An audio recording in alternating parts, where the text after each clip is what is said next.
Canada is hemorrhaging money, with the official account deficit hitting an all-time high of $21.2 billion in the second quarter of this year. Alberta Premier Danielle Smith vowed to seek more provincial control over immigration while answering a grandmother concerned about high immigration levels coupled with high youth unemployment. A man charged with the alleged fraud targeting of new immigrants to Canada received a reduced sentence because he too is an immigrant.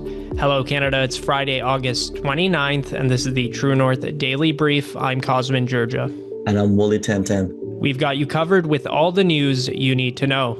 Let's discuss the top stories of the day and the True North exclusives you won't hear anywhere else.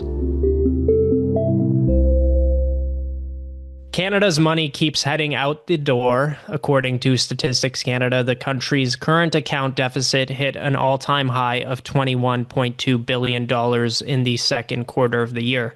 The drop is largely due to weaker exports, according to the National Data Agency. The agency's report on international payments released on Thursday wrote, quote, "The previous highest current account deficit on record occurred in the third quarter of 2010, when contribution to the overall deficit was more evenly spread between the goods, services, and investment income components of the current account.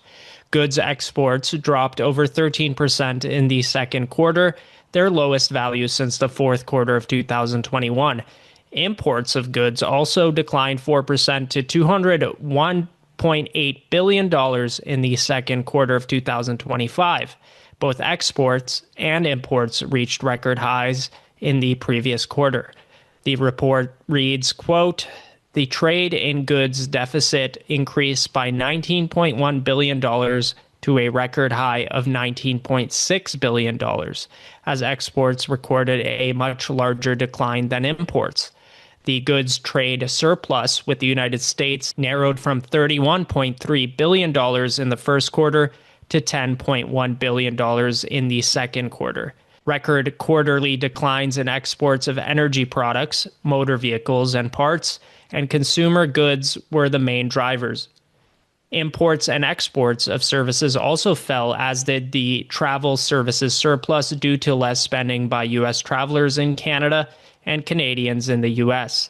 The report adds, quote, "Foreign portfolio investors reduced their exposure to Canadian securities by $16.8 billion in the second quarter, following a $5.8 billion divestment in the first quarter. The divestment in the second quarter was the largest since the fourth quarter of 2007. So, Walid, I want to point to an article that we put out just a few days ago, actually. It's not only in terms of our account deficit that where money is leaving the U.S., but also Canadians are investing in U.S. stocks at the highest level since the 90s. So much for this elbows up approach, when even Canadians are treating U.S. investments as safer and more profitable than keeping money in the country. So this report, Walid, mentioned weak exports as a driving factor of the divestment of capital in Canada. What are some ways that the government could be addressing this issue? Well, yes, you're right. I believe the report you're referring to from earlier this week mentions a figure of Canadian investors putting in $124 billion into U.S. stocks this year. So in terms of what the government can do to remedy the situation is, as Carney has said before, reducing interprovincial trade barriers and expanding market access. Now, Carney hasn't exactly done very much to do that so far. But in terms of our biggest potential natural resources, that would require building pipelines to access more marketplaces to reduce dependence on one or more partners. Of course, lowering business taxes, cutting red tape, ensuring that these projects are actually getting built could make our exports more attractive globally, because currently our export market seems to be under strain.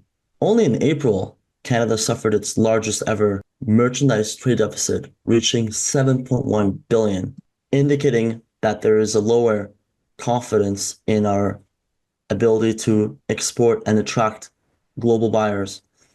Another opportunity would be creating more incentives for manufacturers, especially in our tariffed auto and energy sectors.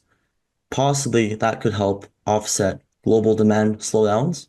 Ensuring pipelines and more transport infrastructure built could actually get Canadian oil and gas to those other markets. And lastly, stable fiscal policy. It really matters, and Carney has not delivered anything different than what Trudeau has delivered. If investors were able to trust Canada's economic direction and our dollar were to stabilize more, it would help turn in more exporters.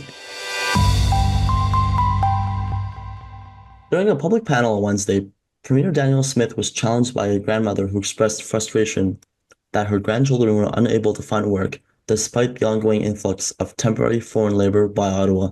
Speaking at the Alberta Next panel in Lloydminster, the woman told Smith she believes federal subsidies for foreign workers are giving businesses incentives not to hire young Canadians. I don't think it's a provincial issue. I think it's a federal issue, but it's really hard for my grandchildren to get jobs right now because federally, I believe the federal government is sponsoring the, not like you, ma'am, but the illegal immigrants, 50% minimum of their wages, and then the businesses pay the other 50%. So my grandchildren don't have a shot at getting a job because they're not financeable because they're Canadian. I don't know how to address that, but it's a frustration for a lot of us. Smith acknowledged the concern, calling youth unemployment in Alberta, quote, alarming. She noted the jobless rate for young men aged 24 is around 19%, well above the historic average of 9 to 11%. Smith said, quote, we probably have to create some kind of incentive program to give young people that opportunity to have a first job. If we don't give that kid a first job, then they don't get their second job and their third job. The Premier said her government will roll out a new policy next week aimed at helping young Albertans break into the workforce. Smith also linked the issue to what she described as unprecedented federal migration levels, noting Alberta has taken in 450,000 newcomers in the past 3 years, far above what the province historically absorbed. She said, quote, if we were to get back to a more normal level of population growth, it would probably be about 50,000 newcomers a year. You're seeing the pressure, higher housing prices, harder to rent, crowded schools, difficulty getting a doctor. These are why people are connecting those two things. Smith said, Alberta will seek more control over immigration, similar to Quebec, to align newcomers with economic needs. So Cosmin, what are the conservative politicians saying about this? What has Poilievre said, for example? Yeah, Walid. So as you point out, it's not just Premier Smith raising the alarm here. Conservative leader Pierre Poilievre has been hammering this issue too, especially this week out in Charlottetown, where he delivered a press conference responding to these stats. He pointed out that while Canadian youth are seeing the worst job numbers in a quarter century, it's the Liberal government that's bringing in a record number of temporary foreign workers. He says that's driving down wages, driving up youth unemployment, and robbing young people of crucial first jobs. And I was actually just looking at some of the foreign job postings. So basically, when an employer wants to hire temporary foreign workers, they have to apply with the government for something that's called LMIA, a labor market impact assessment, where they try to prove that no Canadians are applying for these jobs. And when you go through these job postings, it's very common to find jobs that most young people would consider their first job. So like a cashier at a gas station, a line cook, just simple waiting tables, those types of jobs that were reserved for younger generations to enter the workforce, gain some experience, make some money to pay for their education, or just to get out on their feet and move out. But all those jobs somehow in towns, places in Alberta, like rural places like Slave Lake, are unable apparently to find any Canadian willing to do that job. And I find that really hard to believe. And you can really see this frustration on the ground. We put out a report earlier this week also about the Canadian National Exhibition in Toronto, where 55,000 applications for just 5,000 seasonal jobs were received. And it's, not a stretch of the imagination to realize that it's a lot of young people applying for these jobs, but also a lot of new immigrants, but also potentially temporary foreign workers trying to get these seasonal jobs. And seasonal jobs are the type of jobs that should be going to students because their lives are essentially seasonal with going back to school and furthering their education. So that's young people desperate for entry-level work, competing with each other while also competing with the entire world. And at the same time, multinational corporations get government-backed access to cheaper labor overseas. So I think the message is pretty clear that both Smith and Poilievre are hammering. Ottawa's mass immigration and foreign worker schemes are putting the squeeze on Canadian youth, and it's making it harder to find work. Therefore, they can't afford rent, and it's impossible for many to even think about home ownership. A 53-year-old man charged in connection with an alleged fraud targeting new immigrants to Canada received a reduced sentence because he too is an immigrant. Raphael Layton was sentenced to 6 months in jail after pleading guilty to a fraud count involving 15 victims, most of them recent arrivals to the country who were duped in phony car sales deals. Ontario Superior Court Justice Clayton Conlan handed down the sentence in Milton on June 30th, acknowledging Layton's non-citizen status as a mitigating factor that could lead to immigration consequences, including potential deportation. Conlan said in oral reasons, quote, "I also take into consideration the potential immigration consequences given that Mr. Layton is not a Canadian citizen. The case law is clear that one cannot consider immigration consequences to move what would otherwise be a fit sentence into the realm of being an unfit sentence, but I do not think that 6 months in jail is a fit sentence. It is at the low end of the range." The judge stressed that while immigration factors cannot render a sentence unfit, they warranted a reduction here, describing the 6 months term as, quote, "relatively lenient and justified given the immigration consequences and the mitigating effect of his guilty pleas." The judge noted the sentence was originally set at 10 months, but reduced to 9 months, less 4 days to account for harsh pre-sentence custody conditions.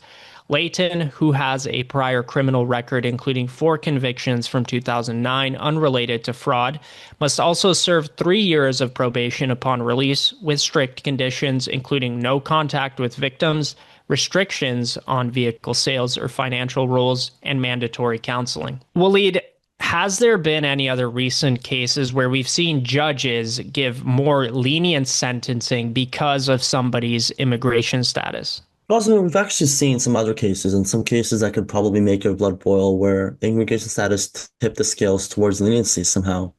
A big one for me is the case of Akash Kumar Kant, an Indian foreign national in Ontario. He tried to buy sex from someone that he thought was a 15-year-old girl. This was actually during a sting operation by the police. It turned out to be an undercover officer. Normally, that would almost certainly mean jail time. But Justice Paul O'Mara gave him a conditional discharge. No prison, largely because of the risk that a conviction could lead to a deportation for Kant and his wife. That stands in stark contrast with similar cases. For example, a 19-year-old Canadian, Arian Faruhi, was sentenced to 7 months in prison for trying to lure what he thought was an underage girl. Even though he was younger, a first-time offender, and had strong rehabilitation prospects, he didn't get the same break. So Kant's case shows the same principle as Raphael Layton's fraud case. Judges weighing immigration's consequences to lower the punishment overall. And it creates the perception of a two-tiered justice system, one for citizens and one for foreigners. That's it for today, folks. Thanks for tuning in. You can stay on top of new episodes every weekday by subscribing to the Daily Brief on iTunes and Spotify. Also, while you're at it, make sure to hit us with a 5-star rating and please leave a review.